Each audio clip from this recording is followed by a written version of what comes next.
All right, hello. Yeah, so as the title says, I'm in Rio right now. This is pretty much the nicest you'll ever see this live stream be. I'm in a really nice place in Rio for a wedding, and it was my birthday yesterday. And today I wanted to take a look at some. Obviously, with Murphy's Law, I had a customer who had issues yesterday, as usual, and I wanted to take a look a bit at the issues they were having, try to see if I can do some bug fixing around that, and this is also for a birthday. We're going to look at the actual Ymir Laravel code as well.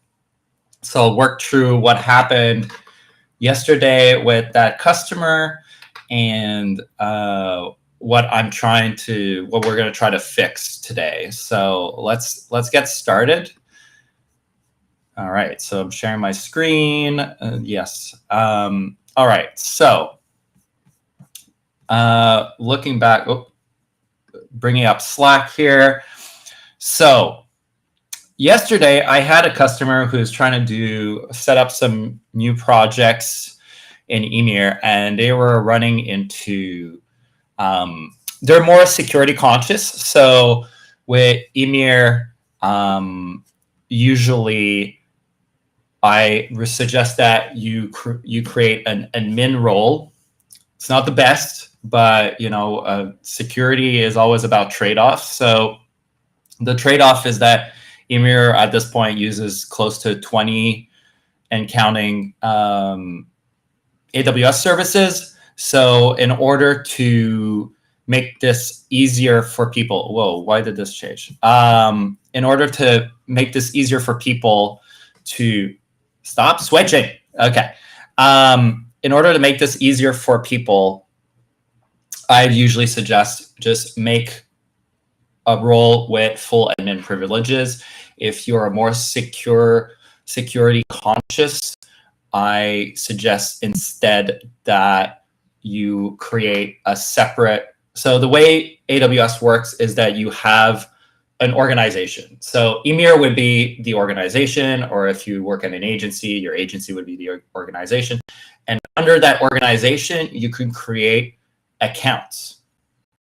And each account is basically firewalled from each other. So if you have account A doesn't have access to account B, and so on and so forth. So usually what I suggest is you make your Ymir, you create an account just for Ymir, and then you give it full admin access to that account.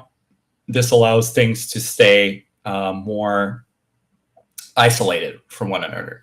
What ended up happening yesterday is this user, as you can see here, had a Ymir deploy role user, but they didn't give them full admin access. And usually Ymir is pretty good at, it'll throw errors and it'll say like, oh, you couldn't do that, you didn't have access. But this is what happened yesterday. It requested certificates, it broke, and because it had access denied exception. And what ended up happening is that it started causing, there's like literally thousands of errors here because, I'll explain a bit how the certificate stuff works. Actually, for reasons that are probably surprising to a lot of people, some of the most complex code in the entire application is around SSL certificates, because AWS, most people have like different, you want to have, at the very least, with Ymir, you have two domains, right? You're going to have your vanity domain, which is the ymir-sites.com, and you're going to have your own domain. Like with me, with my blog, carlalexander.ca, you're going to have carlalexander.ca. So you have actually, each SSL certificate at least is going to have two domains. The thing is, AWS in general only supports you can only assign one certificate to a resource. So behind the scenes, Ymir does a lot of work to create these certificates that have all the domains that you need without you having to worry about, oh, do I have the vanity domain or this, or did I Did I create a certificate? Is it issued? Did it work? All of that. So it does a lot of the work behind the scenes for that. What ended up happening is with this access denied exception, it really blew up the whole thing. It corrupted a bunch of data in the databases, like the certificates were being created, but they ended up in a pending state, like they were waiting to be issued. And internally, there was nothing assigned to them, like no ARN, like a resource ID like this here was assigned to them. And all of that basically caused a lot of issues on my end. So what we're going to try to do today, at the very least, there's two things I want to do. There was another issue with DNS zones that I want to take a look at.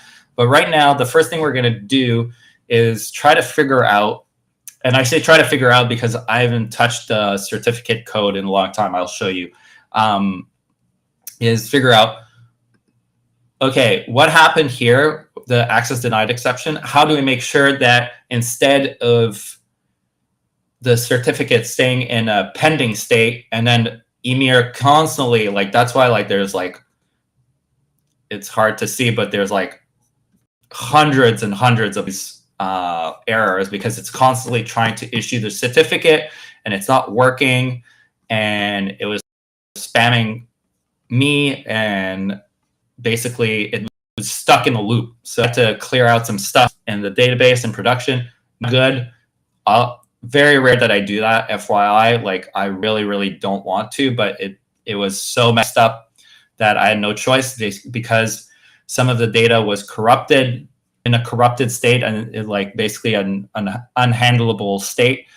And I had to just clear it out. The customer also tried to delete some of the certificates, but some of the stuff was still there trying to be issued. So for the sake of everything, I went in and deleted stuff. But in general, you should not do that. And it's not something that I do lightly. Usually I ask customers to clean up their data, and this rectifies things. Okay, so let's try to look at things. Like I said, I haven't touched this code in a while, so we're going to be exploring. We're going to be source diving my own code, which is going to be fun. And we'll take a look at a bunch of things, and I can talk a bit about how I architected the Laravel app as well, because you're going to see probably a lot of internals with this. And let's see if we can get to a state where we can get this access denied exception to mark the certificate as failed instead of pending. So let's go. So all I did so far is just open. So this is the Ymir Laravel application. Without going too much into it, we're going to see there's a lot of constants. I rely a lot on constants to help me. I wrote actually an article on this, but just without having to go read it, I rely a lot on constants to help me track information inside the application. Why do I do that? Because Laravel just likes doing things like you just set, if you want, I'm just going to write like here, like stupidly, but like if you did this status pending, right? Like this would assign the pending status. The problem when you do that is, let's say you have a lot of resources that do status equals pending, right? Because there's not just certificates, right? You can be creating all sorts of resources from CloudFront distributions, API gateways, like anything that requires some sort of provisioning might have a status called pending, or available is a good one too. Or failed, like failed especially. Actually, failed's even better. Like a lot of things are going to have status fail. So if you just try to do a search in your app and just do like failed, this sucks, right? Like you don't know which status this applies to and all that. So it's really not useful. So instead, what I do is I rely a lot on constants. So for example, we have status deleted, status failed, status issued, status pending, timed out. This is something I added a while back where, oh shoot, we're gonna just see it 3 months ago because that's when I upgraded to PHP 8.4. Bummer. But a lot of these statuses, what this helps me find is now I can just do status issued, and then I can find usage, and I can see it's used 13 times in my code.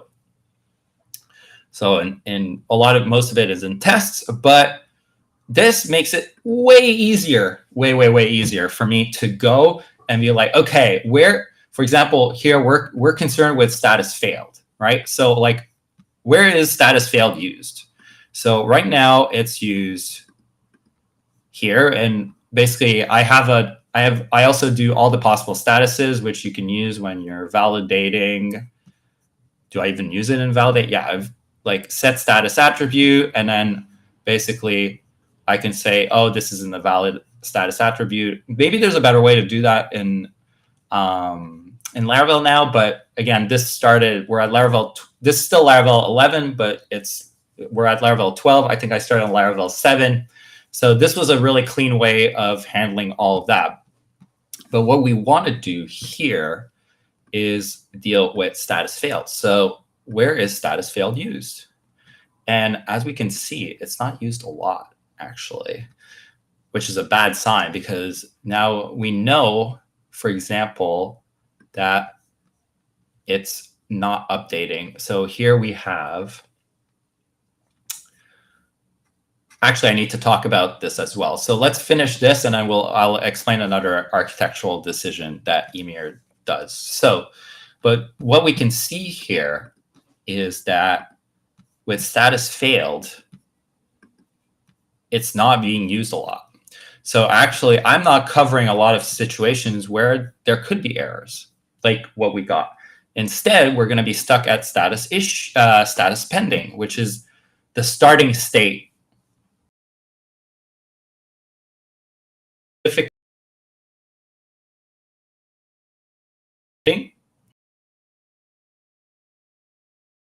Those are my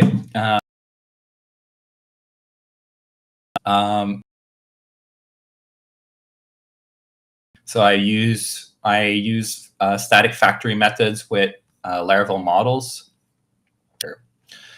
So as we can see, status fail is not used a lot. So what we need to do is figure out where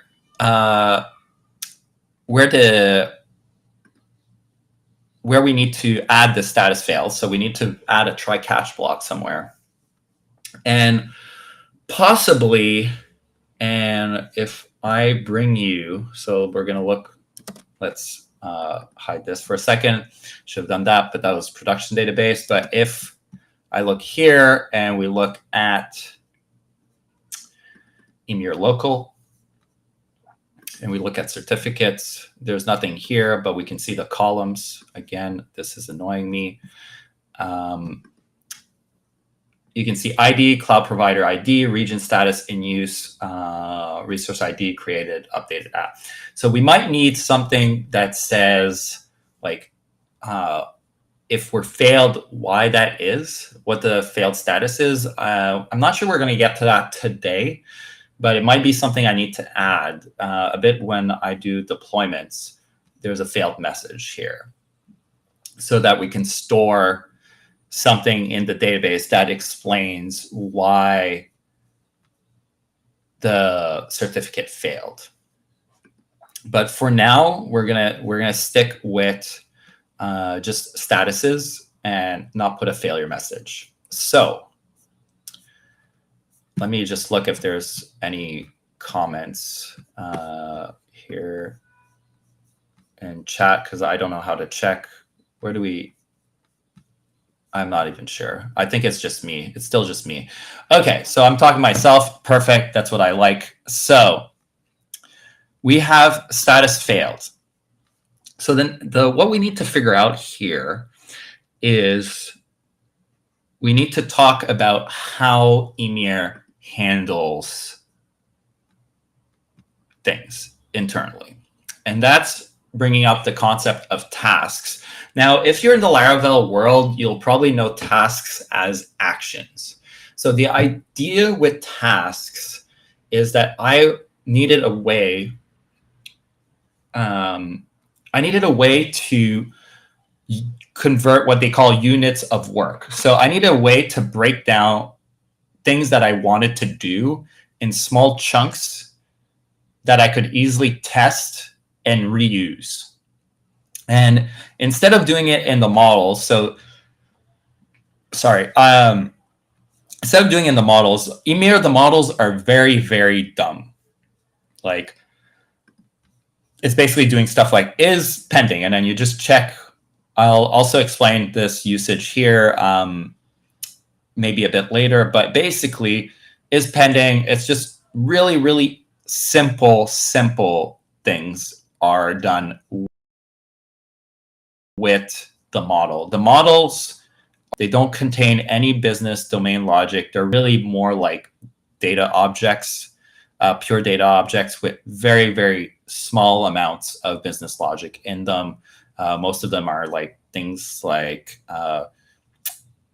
get the certificate client, so like be able to get the ACM, so the certificate manager from clients, so that you can interact with them and things like that. Most of what happens in terms of business logic is done in something called tasks.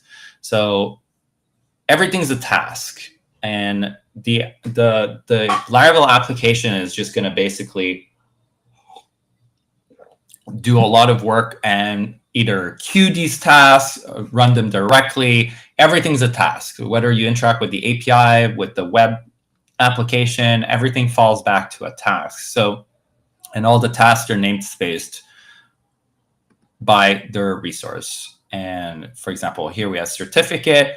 This is basically all the certificate tasks. Now, what we need to do is see, and basically the create certificate tasks takes the update certificate task. So it calls on itself. It can call other tasks. It can have other tasks as dependencies.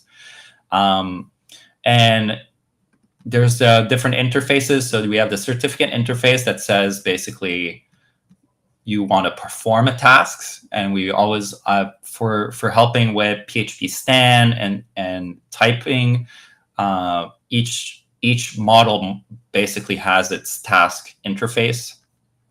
And then we have something we call background tasks, which are tasks that are allowed to run in the background. So like via queues. And if we look at that, it just has one thing that says if the task is finished. It's a bool. And basically what that does is that if the task isn't finished, it's sent back into the queue, and then we check back on it at a certain regular interval. So that's how background tasks work. Create certificate uses that because the reason why is because the creation of a certificate only ends, right? The as finished will only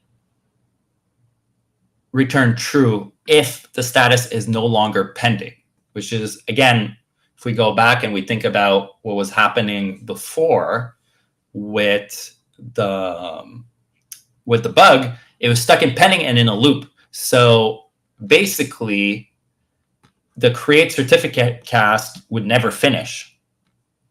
So we were stuck there.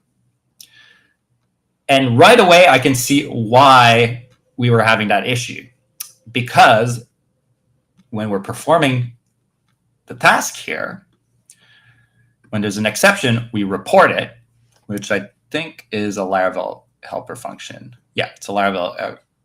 So the Laravel function will report the error, but will do nothing else.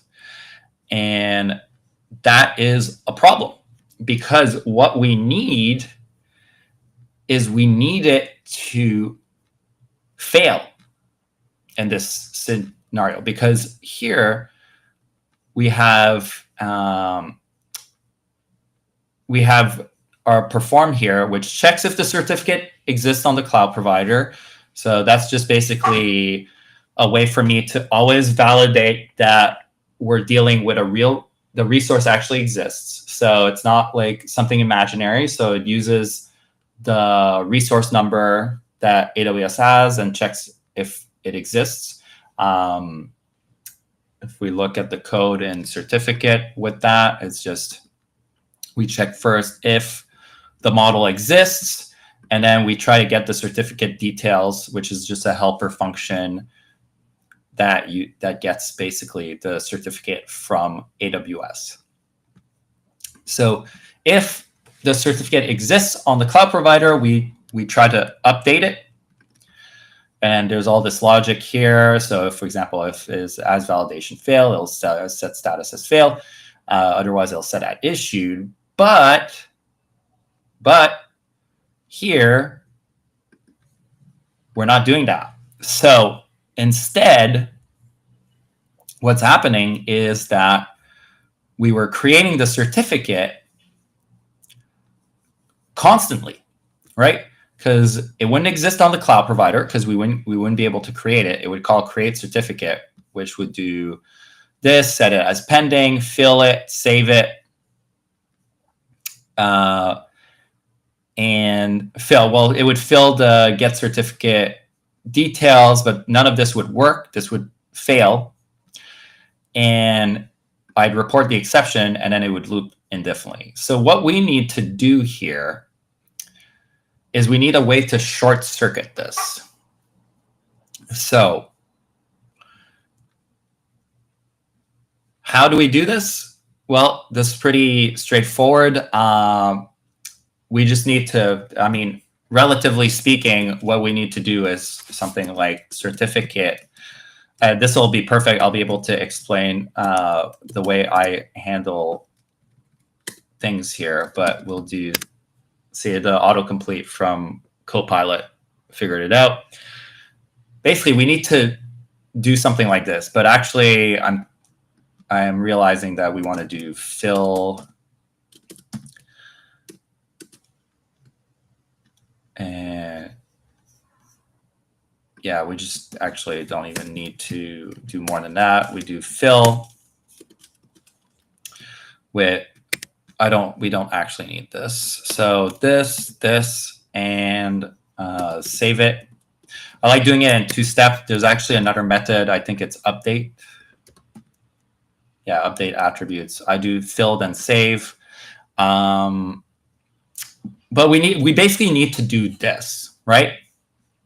Because what's going to happen is this is going to set the status as failed. And then this is going to short circuit this as well, because now the status is not going to be pending. So it's going to consider the job is finished. And the whole thing's going to stop. But this is a good moment to explain what is this attribute stuff here. And this is another design decision. And honestly, for me personally, this is one of the best design decisions I've ever taken with Laravel. That's another one. I wrote about it. It wasn't invented by me. It was somebody that was working for, it was a large company with a Laravel app. But it's similar. It's the similar problem as that we have with status failed here, which is, let's say we go back here and I just say certificate status,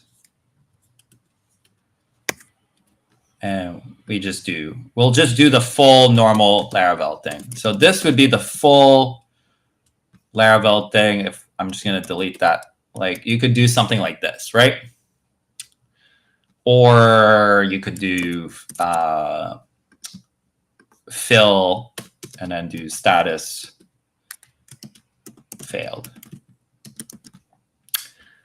What's the problem with this? Well, first of all, it's impossible to find like you have to decide that, okay, I'm always going to call it certificate, and then I could do certificate status and look through my application. But it becomes really hard to do find usage, although it's doing pretty well. Maybe this is like the new the Laravel IDE extension that does this, because this is really good. But before, it'd be really hard to find this. If you wanted to do status, you'd have to basically search your entire code base. And like if I do, let's try with something else. What are other attributes? In use. So if I did in use, oh yeah, so it's really smart now. Actually, I haven't tried this in a while. But again, like this is an old code base, right? So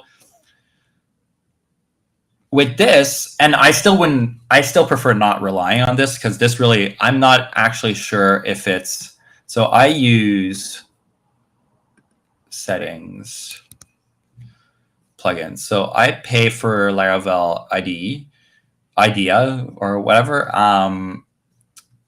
routing. So I'm not sure if it's PHP Storm or whatnot, but again, this isn't the best way to reliably keep track of this, right? So like if your tool changes, if the person doesn't use the same tool as you, it's really hard to find the usage of those variables.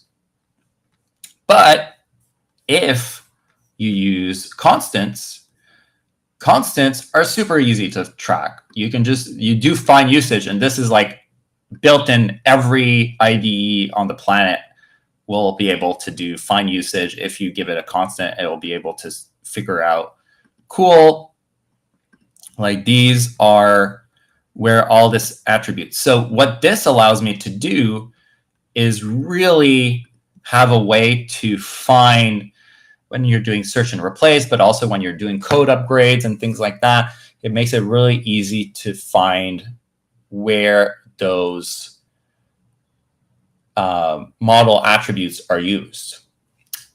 Versus something like this, where until today, which I didn't know, I don't know when this, this is literally, we can see it. Okay, it's IDE helper. So IDE helper is the one doing this.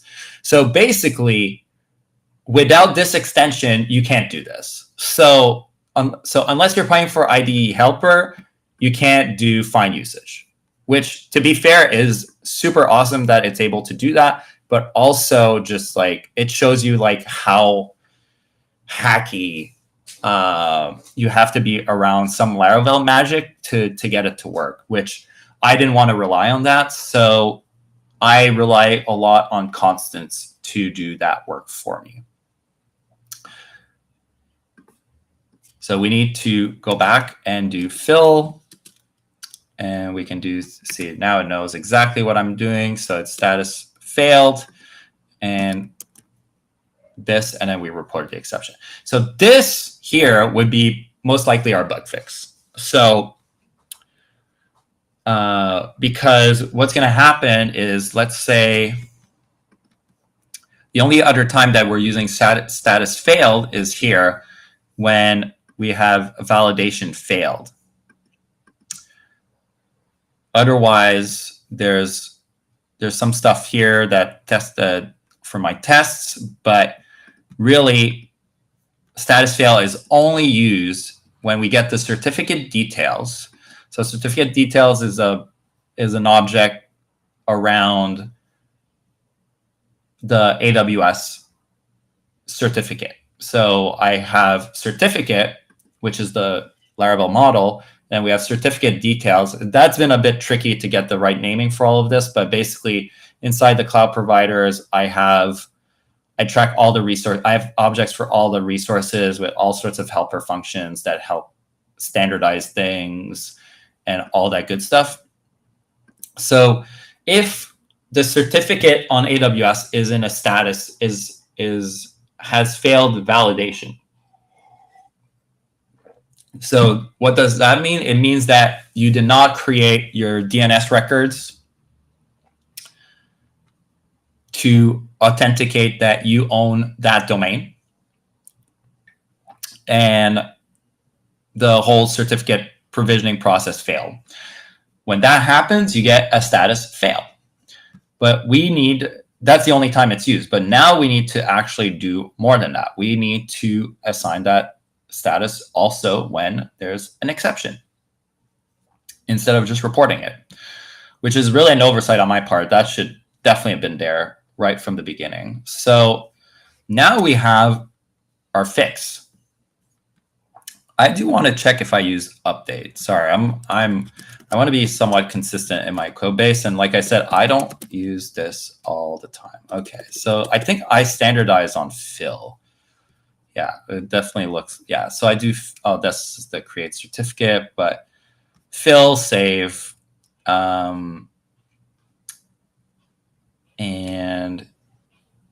yeah, so all of that is all fill with saved. So, okay, so we're standardizing on that.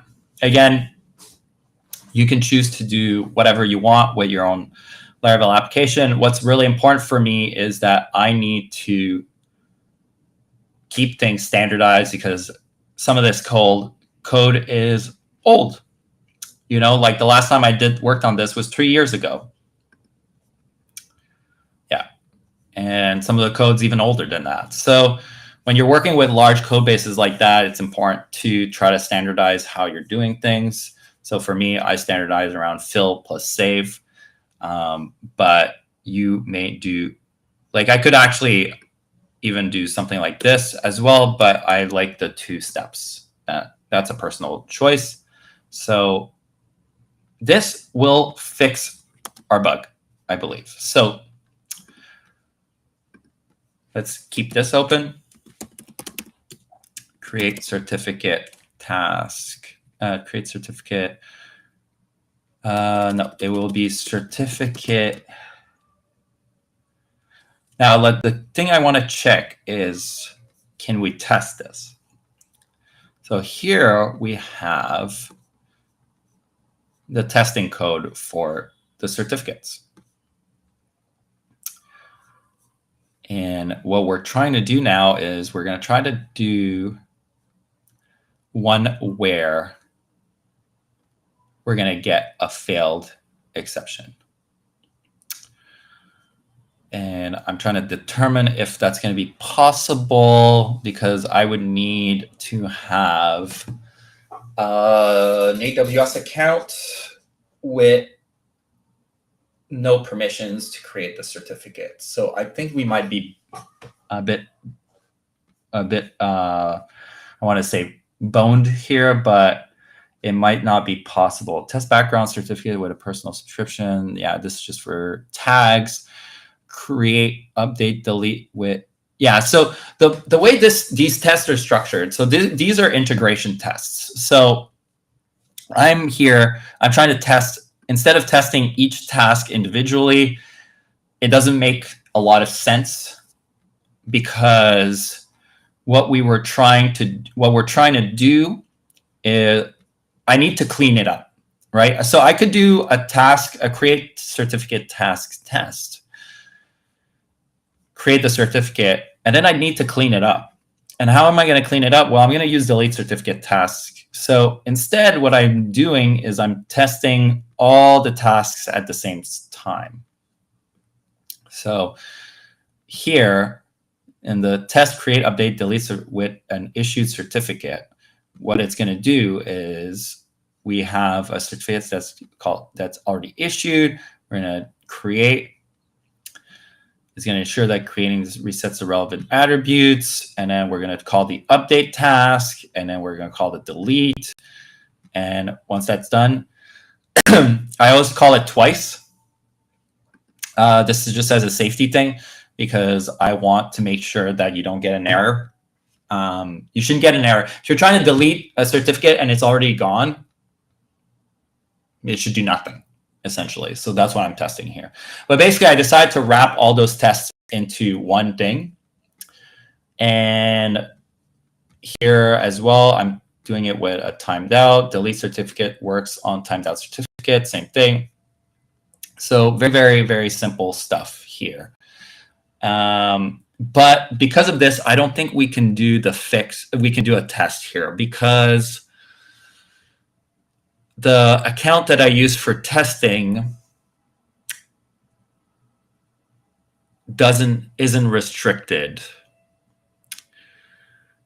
I would need to figure out a way to do that. So I'm not sure that's worth it because then I can't create the certificates as well, and I need to be able to test that I can create certificates. So we're going to leave it at that, and I think this will be good for this bug fix. It's not the best because, again, no testing. There's a few edge cases like that where I can't necessarily test, and it's really time consuming and hard to do all the tests on AWS. I do a lot of them. It takes 14 hours for the test suite total to run, but there are still times where I can't I can't do it. But this is the issue. This is 100% the issue. We were catching the exception. If we catch an exception, we should definitely set the status as failed. One thing that we could investigate, but I don't think it makes sense just because of how this code here works, is that sometimes with some of the models, I do something like, where are we? So if I do here, mark as, yeah. So I can do mark as failed. So, and a lot of the deployments, Bastion hosts, so like mark as failed. Let's see, provision resource, deployment step, invocation. So we could have a thing that says marked as failed, but I think I'd have to rework some of this here at the same time. So for now, we're going to leave it as that, and I can think about that at another time if I want to do this. This would be refactoring this stuff, like I mark the status as deleted. But for now, this code has been around for a long time. It works really well. So we're going to leave it here and just do the attribute, the status. So that was the first bug that we ran into with my customer yesterday. The second one had to do with, again, similar, tied into all of this, it was DNS zones. So DNS zones, let's clear this up. So actually, let's commit this. So let's go here, Ymir app. Yeah, there's a lot of uncommitted stuff. That's okay. So if we go models, it would not be models. We are task certificate. So we would do here. And I will just do fix mark certificate as failed.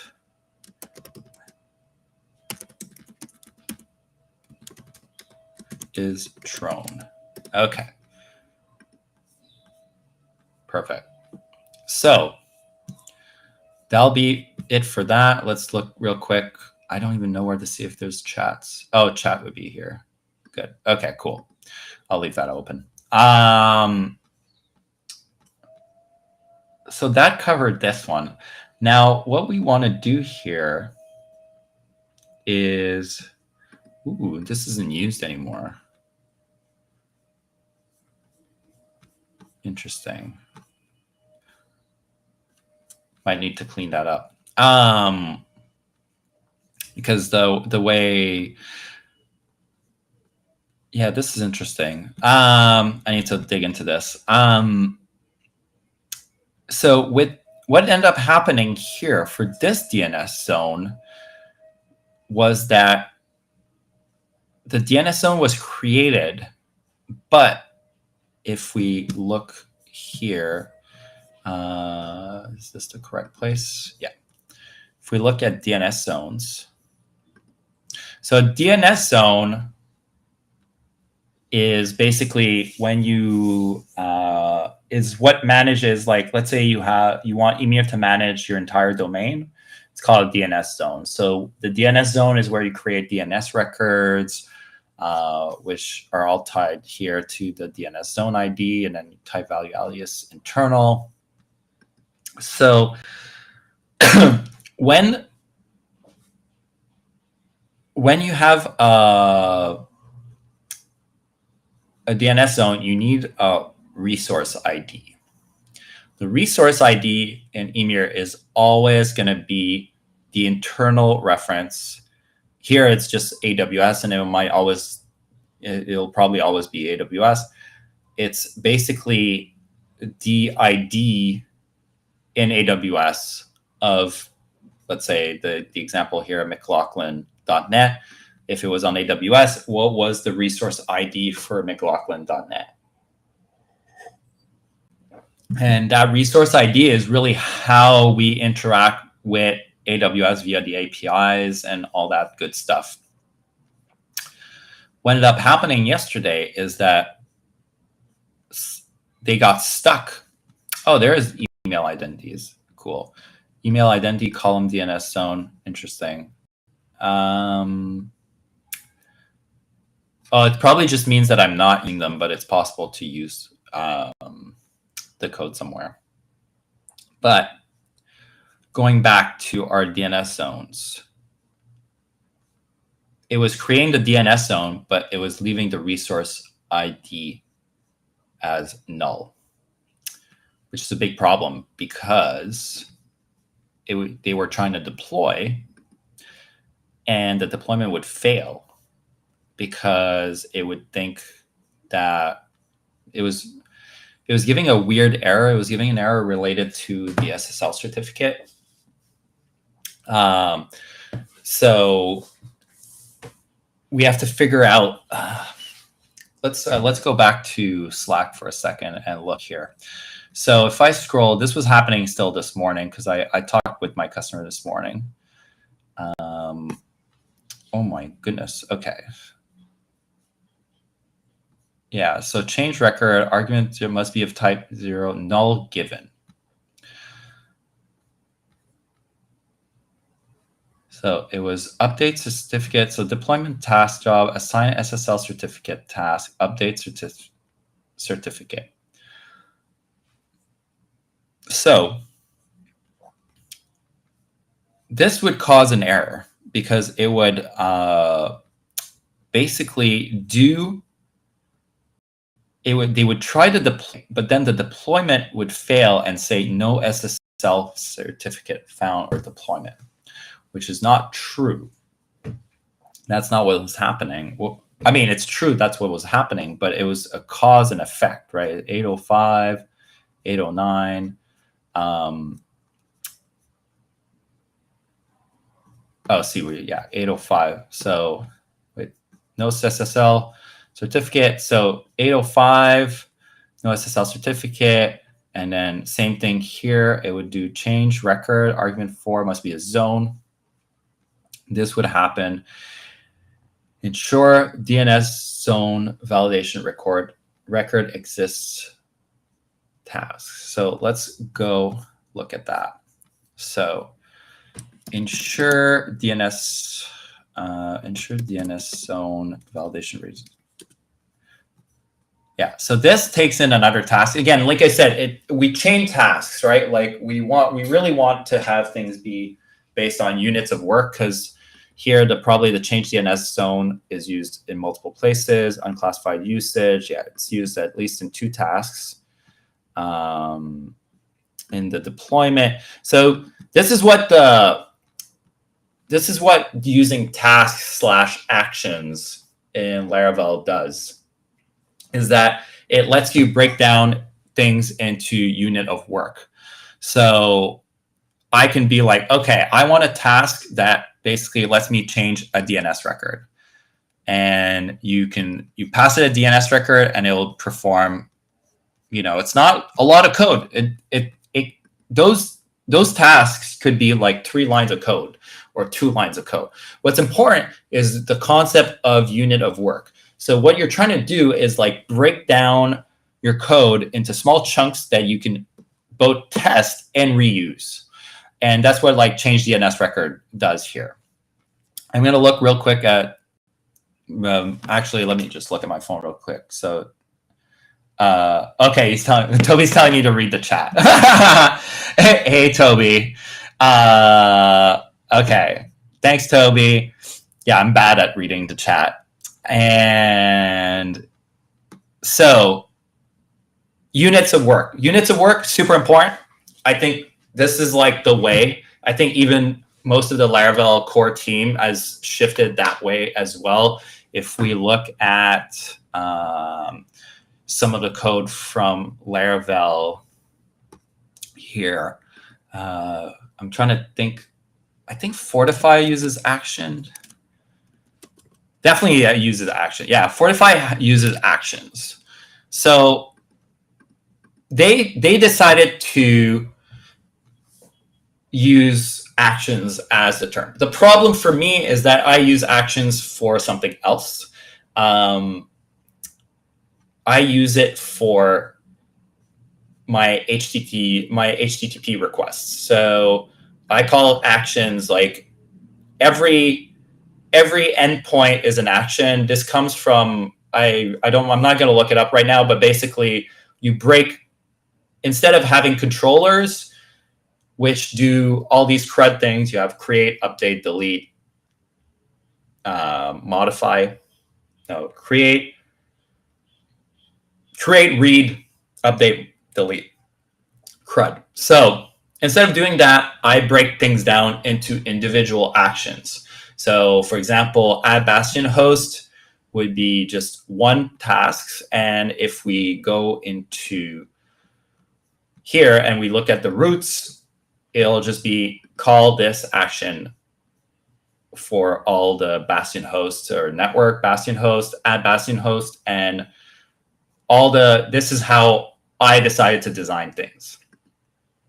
So naming is hard, and I did not want to use action again. So I thought a long time, this was pre-ChatGPT and AI finding all the names for us. Thank you, ChatGPT. You helped me a lot for naming things, but task is what I ended up standardizing on, which I think is a great name, but it's basically units of work. So here we have one for change DNS record. And now we're looking at the one that says ensure DNS zone validation records exist. So what are we trying to do here? We are trying to do for a certificate, if we have for each domain that whereas DNS zone is also something I have certificate collection, so there's a bunch of logic in there as well. And then there's one that's, okay, where is this one actually? Where has DNS zone?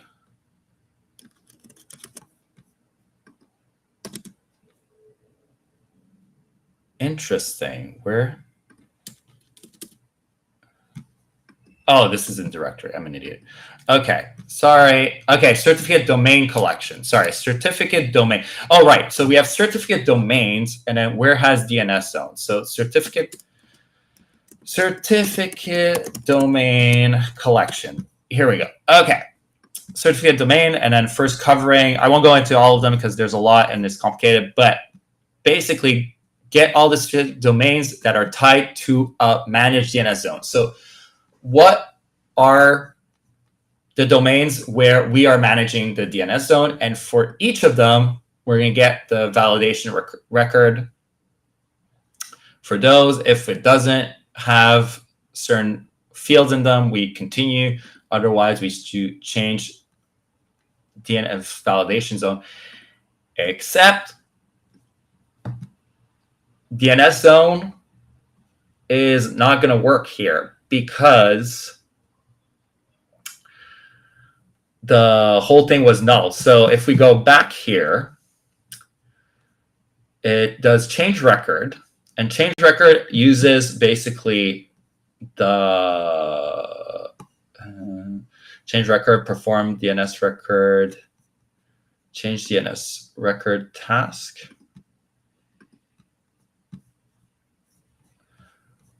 And perform on DNS record. And DNS record, where did it get the null from, actually? Cooperate, root 53, change, oh, zone here. Okay, root 53, change record. So we have the client, get DNS zone, method, attribute DNS record, then there we go. Okay, whew. We got it. We got there. So in change DNS record, there's the zone, redistribute, attribute ID, and this one's null. This is breaking everything. And then causing some weird issues where it would not find a valid DNS record for the whole thing. So we need a way to short circuit this, basically. So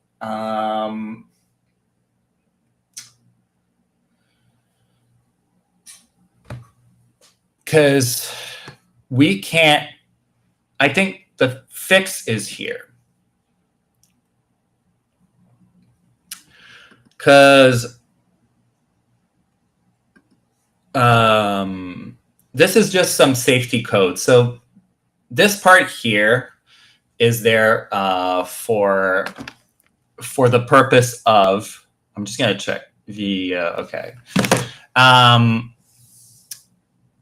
The purpose here is with Laravel, you have no type safety. So if DNS record is also a model, we get a DNS zone, which is going to be a zone DNS zone object. But actually, we just have no way, right? Like there's no way of enforcing type safety. PHP stan, you can kind of work around it by saying, like this is always going to be a DNS zone, but I'm trying to be more robust about things. So I check if there's a DNS zone.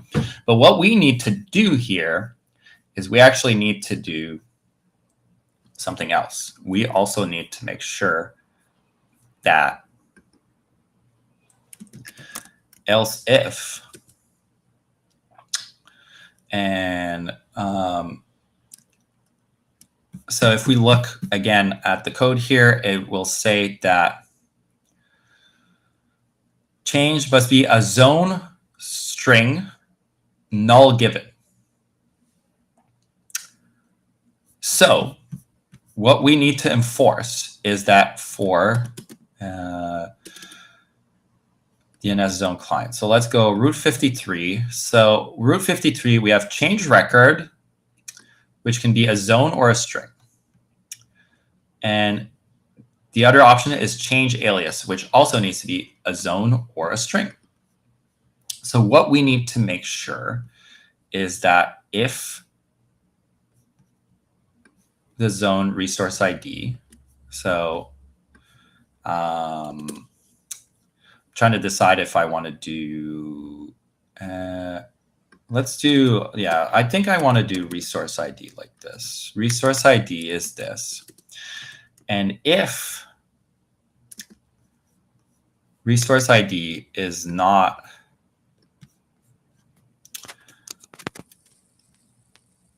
a string, so if resource ID is not a string and its resource ID isn't an instance of a zone.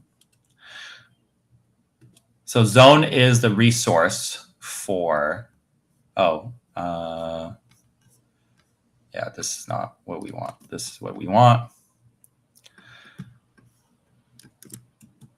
Actually, we're going to rename that too. Actually, we're going to make it DNS zone resource ID. I'd rather have it longer. And then I like things alphabetized as well. So this will cause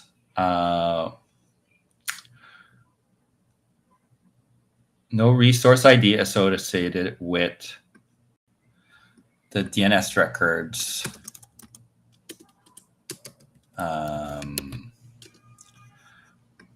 with the DNS zone of the DNS record. Yeah. So this is a legitimate bug because we should not assume that attribute resource ID has a value. It could be a string or it can be a zone. We need to know. And right now we're just assuming that will be correct. That is not the right way to approach this.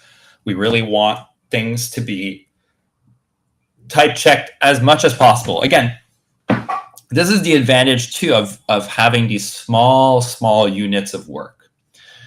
Because with small units of work, we can actually go ahead and add a lot more safety to everything. So right now, we can be, okay, with the, actually, let's stay standard. No resources, so no resource ID. This is the other thing I like AI for. The no resource ID. I want to use DNS zone associated with this DNS record. The DNS zone associated with has no resource ID there. So this is very explicit. One day I'll be able to maybe standardize all the exception messages. It's a small pet peeve of mine, but at the very least we have that. And actually this one I think we can do a test for. So change DNS record. Let's look at this here. Find usage in import statements, test DNS record tests. Perfect. So do we test for, we actually don't test for any errors actually. Cool. So we can actually, so what are the two options? I mean, this one's really impossible to hit. Like this one's really type safety. Like the reason I say that is because you literally can't create in the database. Like if I bring it up, I'm just going to look if Toby asks anything. Ooh, hi, Alex. Hey, Alex from Colombia. I remember you. Hi. I haven't been to Colombia since I was there when COVID started, actually, but hello. And yeah, so with this, we can actually do some tests. So this is good. I just was going to show you why this part here is really never going to hit. Like I wrote this like 4 years ago, again, like never got an error with this. It's really there. I really put this code for PHP stan for type checking purposes, which is good, but you know, a bit redundant, but still better than nothing. I'd rather be safer. As we can see today, I wasn't as safe as I should have been, and we found some edge cases. But the reason this is never going to happen is if we look into Table Plus and we look at DNS records at the structure, you cannot have you have DNS zone ID and it's not nullable. So it's a foreign key association with how do I see it? Structure. Where do you see foreign keys in here? Oh, there we go. It's on delete cascade. The good thing with having this code in place is that I'm thinking in the long term of not using. So if you're not familiar with what these things do, like the foreign key with the on delete is basically if I delete a DNS zone, it will delete all the records that point to this DNS zone. So it'll clean everything up. The reason why this isn't good is that it makes your database very slow at scale. Doesn't matter with Ymir. I don't really have crazy scale, but in general, the best practice that's shifted away from foreign keys more to basically leaving information, leaving records orphaned. So that's what it's called. Let's say you delete the DNS zone, but all the records are still there. You leave, but it doesn't exist, so it would be orphaned. So if I somehow remove this foreign key, this actual check here would actually matter because Laravel would return null for the association. So it's good that it's there, but I really added that for PHP Stan. But what this means is that we can actually create stuff here. So we can create, did I do this here? Updates, or so I have the setup where I do the zone.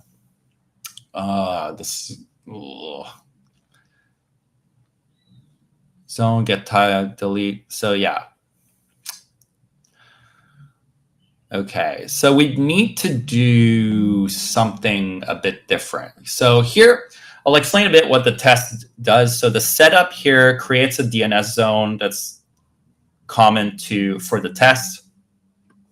And when you create the DNS zone, it will also create a dummy zone with basically if you do DNS zone factory, here, when you create a factory, you have faker creates a fake domain name, and that will create the DNS zone. So when we run the test, it'll create the zone actually in AWS, and then at the end, if the zone still exists on the cloud provider, it'll delete the zone. Now, the issue that we have is that we actually don't want this to happen for this specific test. So I am thinking, what if, I'm thinking how I want to do this, because I would have to redo the test. Oh, actually, this is pretty easy. So what we're going to do is instead we're going to move this here. So we're always going to have the DNS zone. And then for the DNS record here, we're going to add this part here, this part here. So we're going to move that into the individual tests instead. So the cleanup we still want. So we still want to check. So even if we don't create the DNS zone in every test, we just, as a safety thing, we check if it exists on AWS, and if it does, we clean up. This is for me because you want to, one, it would charge me, like AWS would charge me for those, but also it's just like I don't want to end up with a million resources. Like I run, like, I think the total test suite of Ymir is like 1,000+ tests, and most of them are AWS related, so I don't want to do that per se. And oh, hey, sí, hablo español, pero a este punto mi novia es portugués. Tanto de aprender portugués. Basically, I speak Portuguese. I'm trying to learn Portuguese as well, so I'm like Portuñol is what they call it here when you speak Portuguese and Spanish. So everything's a mess now. I'm doing good. I'm in Rio right now. If you miss, oh no, it's in the stream title. But yeah, I speak Spanish, but now it's like a hot mess. Basically, I speak like all sorts of languages. It's just a mezcla. It's mezcla en mi cabeza. Yeah. So okay. So this is gonna work. So actually, let's do a quick test because these are short-running tests. I think we can just run them. This is like dirty, but this is how I do it. So you do group test and I can run this locally. Group test, will this work? Let's see, it's running. Yeah, okay, good, perfect. Yeah, so I'm not gonna go into my AWS account. I'll validate later that it worked, but the fact that the whole test suite worked means that this is good as well. So what we're gonna do here is now we're gonna test our little errors. So like I said, the first one we can't actually test because it's not possible with the way the database schemas is done. It's not possible to do it's not possible to create a DNS record without a DNS zone. But one day it's possible that it might be possible that we might be able to do that. However, we can definitely do this.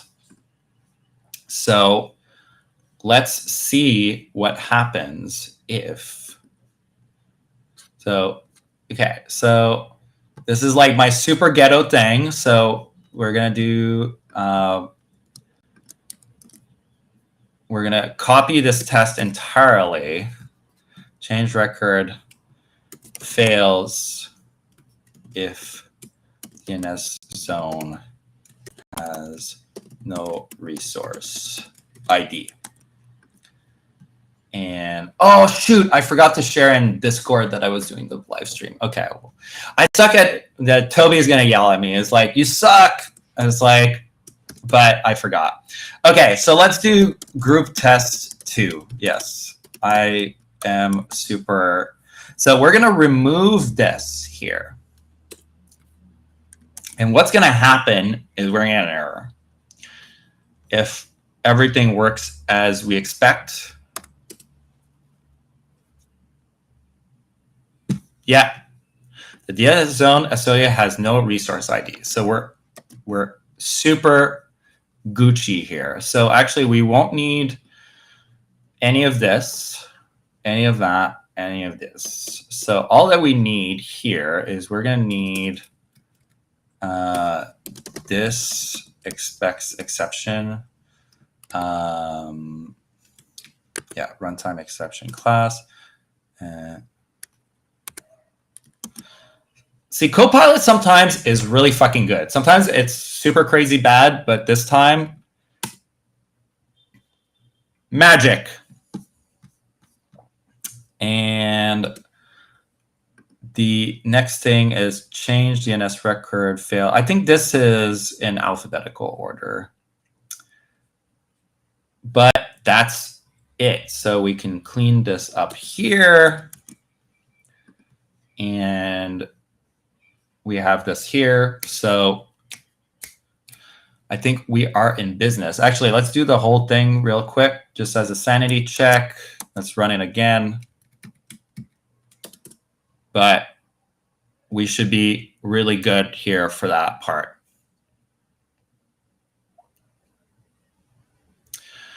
And yeah, so this is a lot of how Ymir works behind the scenes. Like, it's just basically a lot of tasks.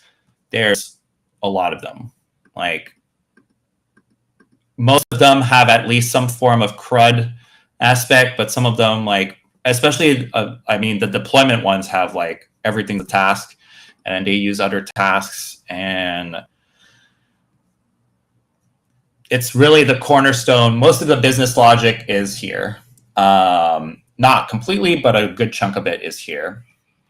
So that's a lot of how I decided to architect Ymir. I'm honestly, personally, very happy with that architecture. The same thing with using the attributes. Like I said, I think because of the Laravel, the extension here for you, Alex and Toby, like I was like talking about why I used the constants earlier. And we figured out, I mean, me by myself alone, figured out that you can now do something like with the certificate, you know, if I'm here with a, where's this? yeah, if I'm here and I do this status, like it auto fills, and it also, you can do find usage. Oh, interesting. Now it doesn't work. That's hilarious.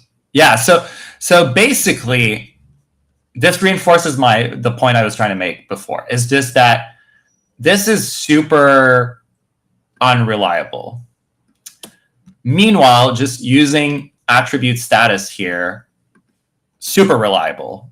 You don't depend on an extension to do it. Every IDE knows how to find references to objects. Very, very clean. Very, very good.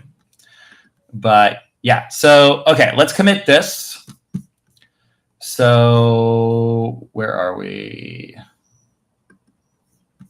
Okay, so we did change DNS record. So here we had this change here. And then inside integration testing, we had this one here. We can discard this because I forgot to remove it. And this, and this. And then we do fix. Throw an error if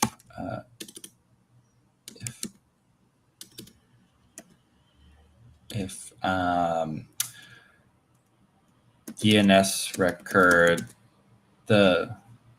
if the DNS zone of a DNS record has no resource ID.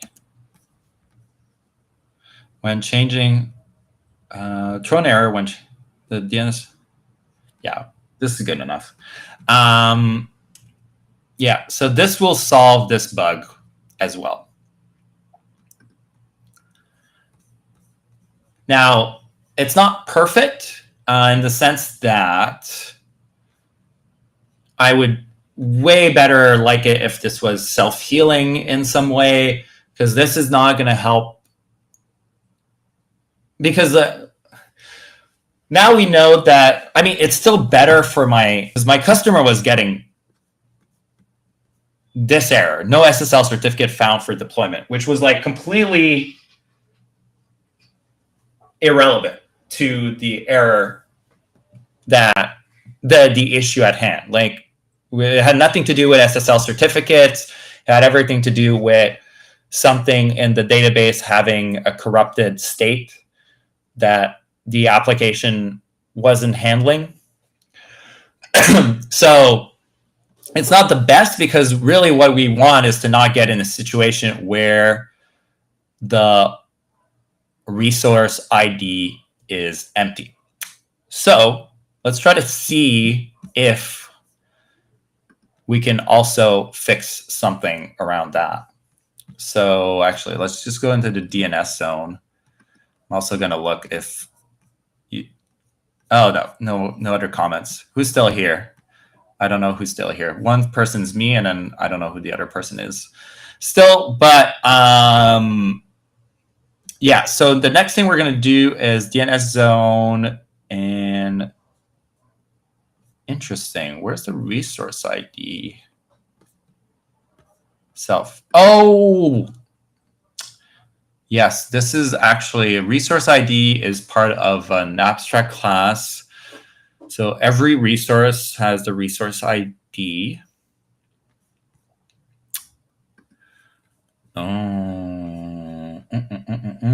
Okay, wait. So let's try. Actually, this is like a limitation of this, because now, because I did it this way, I'm going to get every class that uses a resource ID. So yeah, 478. Okay, so there's a disadvantage to the way I've done it. So let's go instead to DNS zone and task, create a DNS zone. So when we do create DNS zone here, this is done in the DNS zone client. The zone gets change zone tags. If the get zone ID. So we don't want this to be empty.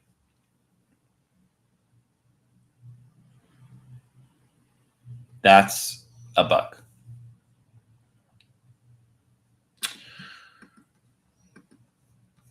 Get ID. Yeah, this is used all over the place, but really what we want is in this specific situation when we're creating the DNS zone, the create DNS zone is done in what way? Create DNS zone action or via the admin app dispatch, create DNS zone.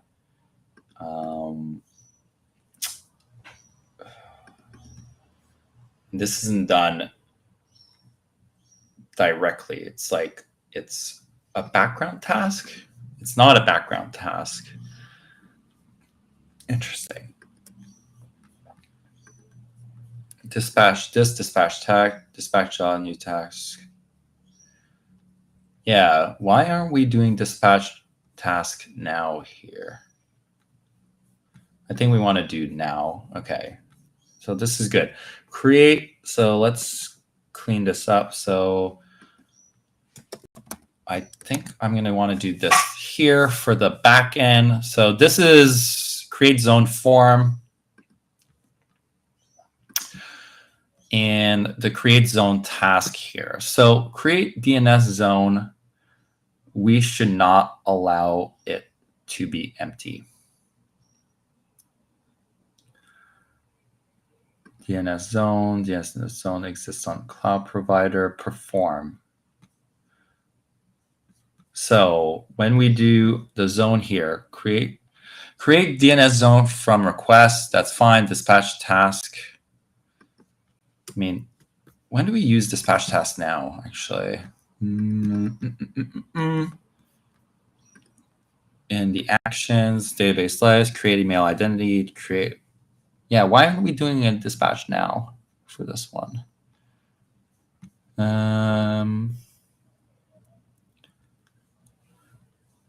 Okay, let's try that. Because this should probably also be dispatched now. Create this task now. So I want to do two things. One, let's create DNS zone test, this one here. So if I do group, my favorite, group test, and then we go back here, boom, okay. No issue whatsoever to doing create DNS zone now. So I'm going to do that. That way we can see if there's the test started event. That's fine. So if we change this here, so what we want is get ID. Get ID is used 22 times.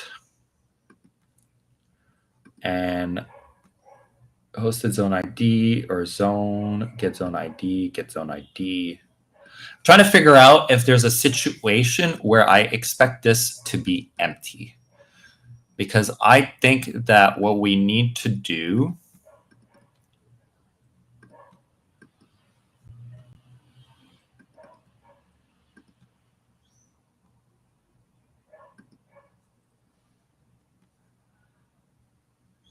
assert not empty, certificate, get zone. Yeah. So I think if we want to be really, so I'll explain two things. One, why did I change the dispatch task here?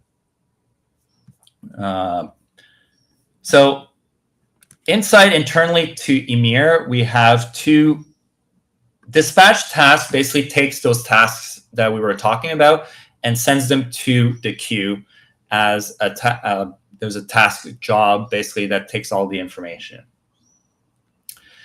In Laravel, you can do dispatch a job either onto the queue, which is what this is, just some magic around that, and or you can dispatch task now. Ooh, I like that. Why aren't we dispatch task now? Okay, that's what I'm doing. Okay, so dispatch task now. And dispatch task now will do the dispatcher. Oh, it's because I have dispatch job and this does the retry here. But who does dispatch job? Like, do I need this multiple times?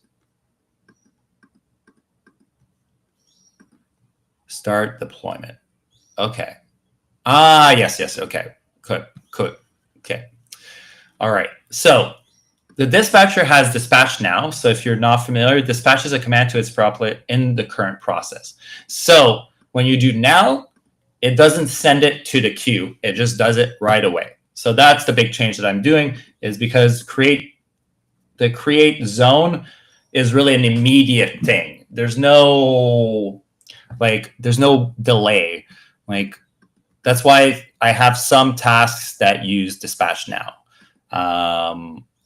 Changing the database server lock, that's an instant change. Create an email identity, that's an instant change. Rotating this database server password, rotating the database user password, rotating passwords is instant.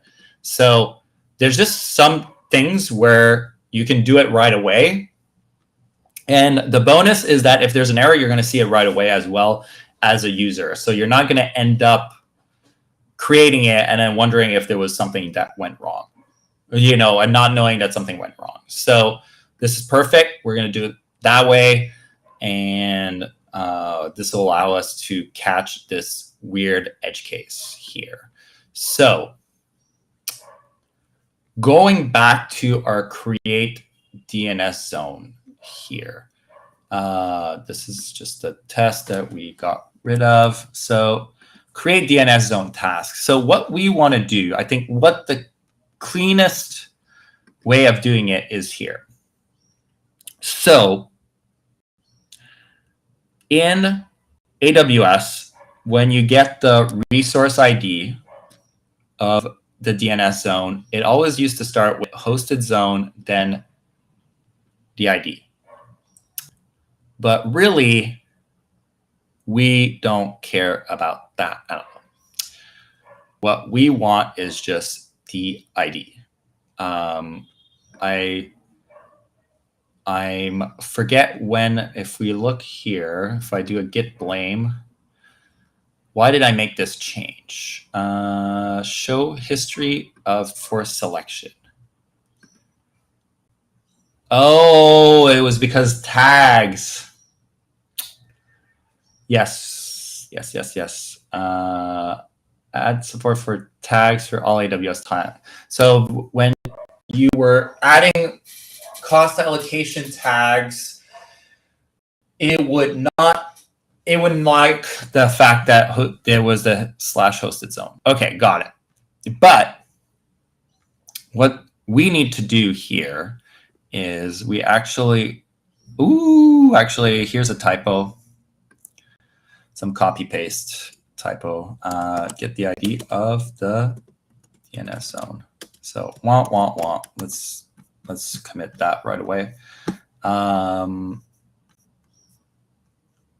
zone style fix copy paste error. Cool. Okay. See, even I make mistakes. So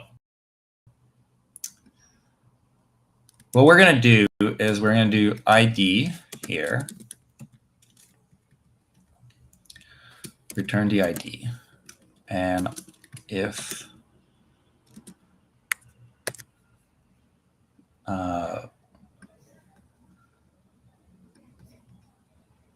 this is a runtime exception. The ID of the DNS zone is empty. Do I throw any exceptions here? The is hosted zone, blah, blah, blah. Oh my God. Again. Oh, we call it zone. Okay, by the zone. So get the ID of the zone. The ID of the zone is empty. Get the name of the API. Oh my goodness.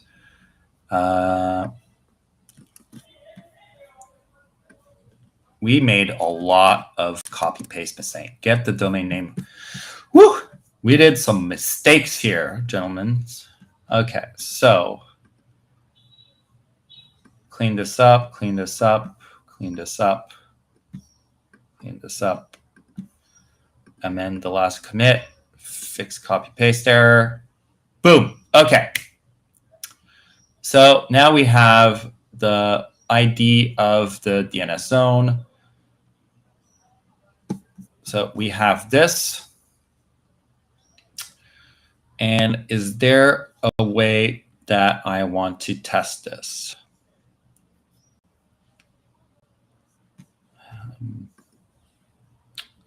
Is there a way I can test this? Get zone. Create zone task.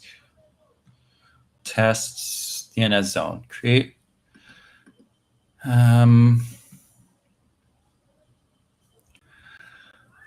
I don't think this one there's a clean way either to test it. So I think I'm just going to leave it at that. And then let's just look API. Is there? Okay, it doesn't contain. That's it. Okay, cool. Yeah, so we're going to leave it at that. I'm just going to make that to be the fix. The ID is going to be this. If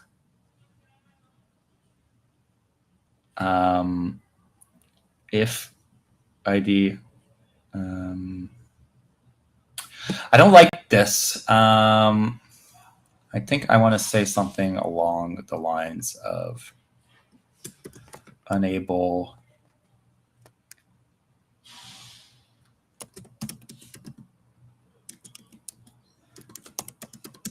the zone ID. I think we're going to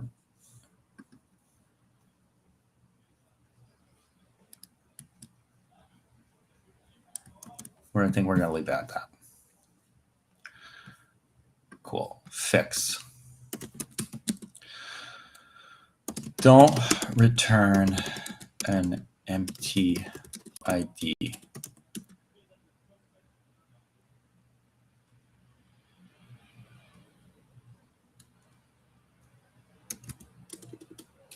Empty zone ID.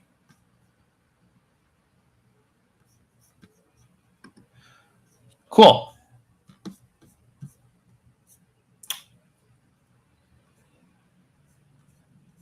And I'm just going to run. These tests are quick, I believe. So we're just going to run them real quick, just to make sure everything works.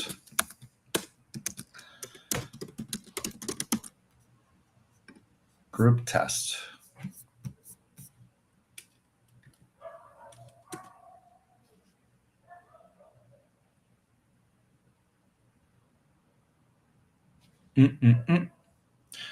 Yeah, shouldn't have done anything here, but just for sanity purposes. And that's it. I'm actually gonna also commit these ones here too. Although I need to run a test on the one for the dashboard still. So I'm going to wait to do that because it is 5:30 here. I need to go train at the gym, and it's been an hour and a half. So I'm pretty happy with how this turned out. I'm just going to look if there's anything left, but no other comments. But yeah, that was it for today. Thank you for stopping by. Hopefully that was somewhat interesting or educational for the person that's still here. I wish I could see who's still here. It doesn't tell you. It just tells you there's 2 people on YouTube, but I'm one of those persons. So That's it. But thank you for stopping by.